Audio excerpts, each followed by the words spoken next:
is Anna Goldman.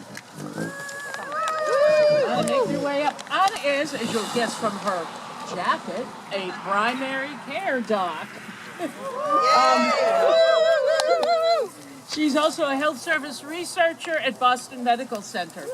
And she looks very much at the effects of how our insurance affects especially elder people with less economic power. Boy, we know about that. She's a recipient of the Lipton Award and a member of Climate Code Blue, which is a group of physician activists who understand the climate crisis and how it is urgently linked to human health. She received a medical degree at Mount Sinai, a master's in public health from Harvard, master's in public health from Harvard, and another one from Brown. This woman is heavily degreed.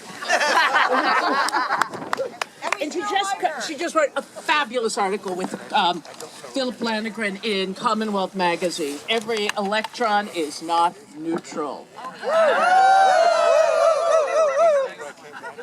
Gordon and Welly. You guys want to come over and listen to us? Okay. Oh, okay. Awesome. We just want to know, you're welcome if you want to come.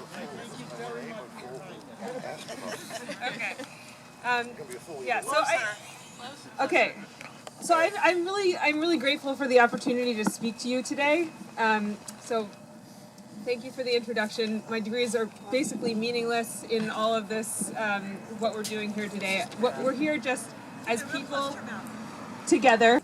As Amanda and Judith mentioned, I'm a primary care doctor at Boston Medical Center. I'm also the mother of 2 young kids. I'm so happy to see some kids here today.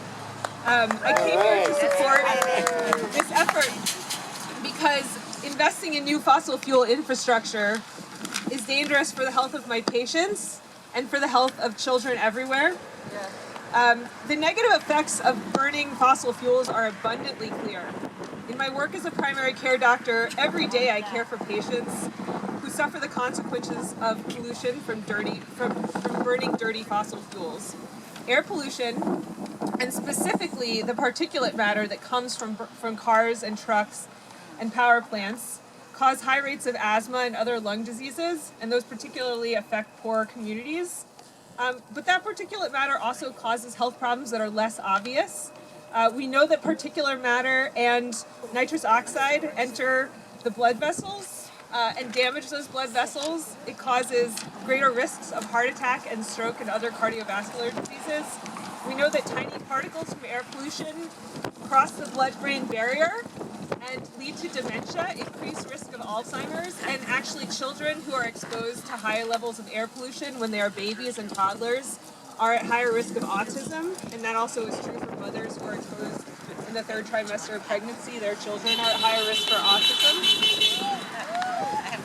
So we understand with frightening clarity that burning fossil fuels is toxic to our bodies and to our environment. And the health effects I just discussed are here with us today. We're all living with them. The health effects of continuing to burn fossil fuels will be the deaths of billions of people caused by a changing climate. So I want to speak directly to the members of the Army Corps of Engineers today. The Corps' mission is to secure our nation and reduce the risk of disaster. So you are a group of elite scientists who fully understand and appreciate the national security risks posed by climate change. Yes. What we ask of you today is straightforward. We ask that you conduct an environmental impact statement known as an EIS.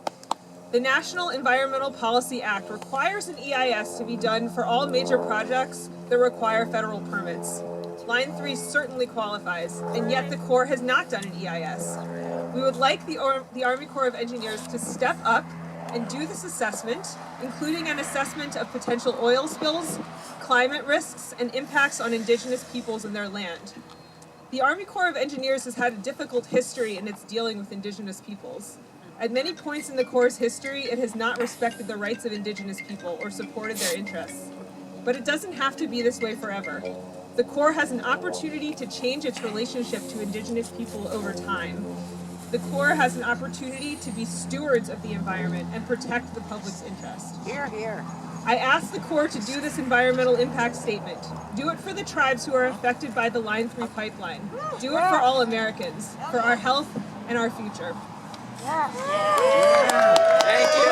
If you're a fossil free, think about your legacy.